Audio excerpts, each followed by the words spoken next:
Você não pode ter ligação com o dirigente, você não pode ter ligação com outra SAF, com arbitragem, com apostas. Vai ter uma espécie de um headhunter ali para avaliar se ele tem qualificação, a qualificação é apropriada para determinado cargo, é isso? Exatamente. Confederação, você não pode ter vínculo nenhum que possa trazer algum elemento mínimo de conflito. Tá? Então são pessoas assim, eu diria, a gente gosta de brincar sem compromisso com as empresas, até porque não somos autorizados nem a falar isso, mas pessoas do gabarito de quem ocupa um cargo de conselho de uma Embraer, de uma Vale do Rio Doce, de um Bradesco, de uma companhia desse porte. São essas pessoas que nós queremos atrair para esse conselho de administração. E como na prática isso vai acontecer? Passou, a SAFEL foi aprovada, já tem os nomes. De que forma que o cotista lá, eu tenho uma cota, eu tenho direito a um voto, Cascão comprou 10, ele tem direito a 10 votos. É assim mesmo? O Du comprou 500, ele tem direito a 500 votos. De que forma que é feita essa votação? A votação ela é feita, a gente vai fazer uma assembleia digital, você vai pegar seu celular, vai fazer uma autenticação facial, igual você faz quando você vai realizar um Pix no banco. Né? Igual fiel torcedor. Não. Como assim o aplicativo? A catraca ali? Não. A catraca do estádio é uma autenticação facial de passagem, Cascão. Ela é muito... Desculpa a minha ignorância. Mas cara, essa pergunta é muito legal. É importante. Essa pergunta parece besta, mas ela é muito importante. Autenticação facial de passagem, quer seja em estádio, quer seja em aeroportos, que estão usando muito em aeroportos agora, você tem que ter um segurança ali olhando, tá? Porque esses dispositivos, eles não são 100% a prova de fraude, tá? Né? Eles não são a prova de fraude. Então, eles são burláveis. Tá? Quando você faz a autenticação no celular, o software ali ele é muito mais inteligente. Então, ele consegue ver se você está vivo, ele consegue ver se você... ele consegue, na mesma hora, olhar se o seu documento está válido lá no Serasa, se você não morreu, né? Então, a autenticação no celular ela é muito segura, por isso que os bancos usam. Né? Então, o cotista ele vai fazer a autenticação dele no celular e vai votar na ordem do dia os candidatos que ele tem que votar. É exatamente assim. Você fez uma pergunta lá atrás, Fabrício, se você me permitir eu vou voltar nela. Você me perguntou sobre as ações, né?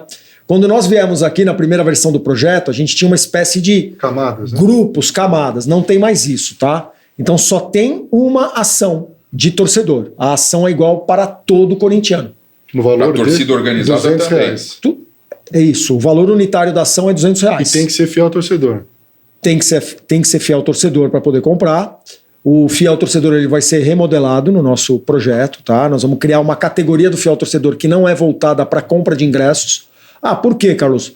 Porque, cara, se você visse a quantidade de corintianos que moram fora do Brasil que querem comprar ação da Safiel... Exatamente. Né? Ado Sampedri, que é um que mora lá em Nebraska, então, pronto. Como é o nome dele? Ado. Depois a gente manda o prospecto lá para ele fazer a reserva das ações dele. Então, assim, pessoas que moram fora do Brasil, pessoas que não vão ao estádio por opção pessoal, porque não gostam ou porque também moram em outras cidades, enfim... Então o fiel torcedor vai ser remodelado. E aí o que vai acontecer, Fabrício?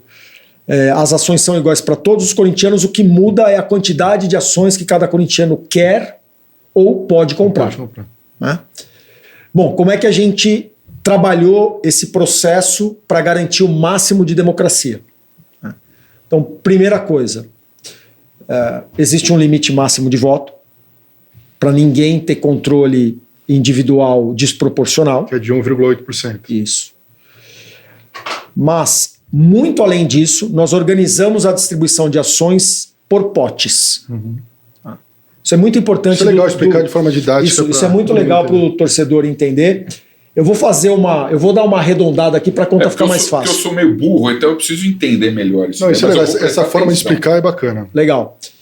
O que são os potes, Cascão? Os potes, vamos imaginar que um estádio de futebol, sim, ele tem lá o setor popular, ele tem o setor classe média, ele tem o setor classe alta e ele tem o setor ultra rico, que é o camarote, né?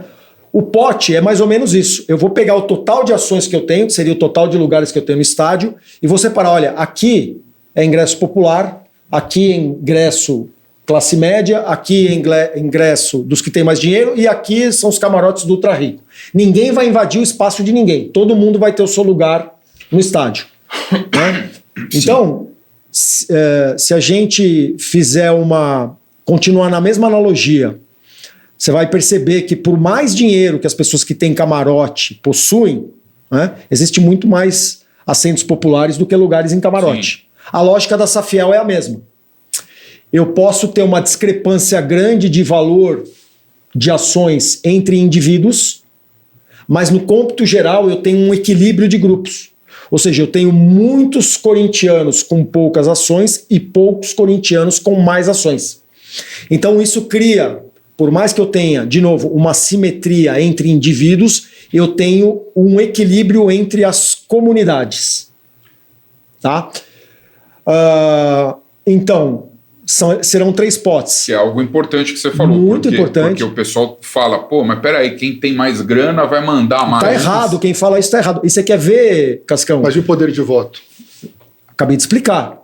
O poder de voto está distribuído entre a comunidade. Uma ação, um voto. Uma ação, um voto. Uma ação, um voto. 10 ações, 10 votos. Mas eu tenho muitos mais CPFs com poucas ações do que CPFs com muitas ações. Então eu tenho uma democracia de grupo. Eu posso ter uma discrepância entre indivíduos, mas nas comunidades eu não tenho essa discrepância. E te fazer uma pergunta aqui. Posso só concluir? Só para não perder o raciocínio, Fabrício, desculpa. Então assim, serão 3 potes. Um pote é o pote que a gente chama de reserva popular. Uhum. Você vai poder comprar, obviamente, o mínimo, que é uma ação, e o máximo, que são 10 ações. Então, nesse pote, tem lá, vamos fazer uma aproximação mínimo, aqui. Uma tá? ação, R$200. No máximo 10. 10, R$2.000. Isso, exatamente. Então, assim, eu quero comprar mais de 10 ações. Cara, você não vai pegar essas ações, porque essas ações estão reservadas para quem vai comprar de 1 a 10. Beleza? É uma reserva por CPF. É uma reserva por CPF. E esse pote é o seguinte, nós vamos colocar um limite. Um limite financeiro ou de CPFs. O que atingir primeiro, fecha esse pote. Ele não tem regra de rateio, tá? Ele atingiu o volume máximo, ele é fechado. Aí nós temos um outro pote, que é o pote que a gente chama de varejo amplo.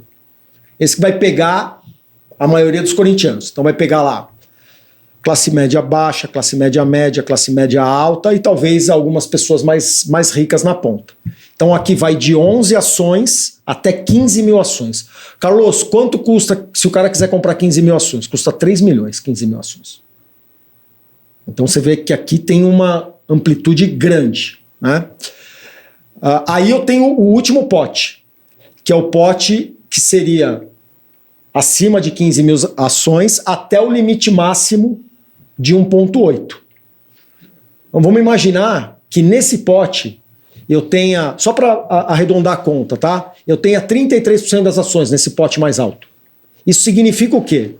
Que apenas 33% das ações podem ser compradas em grandes quantidades.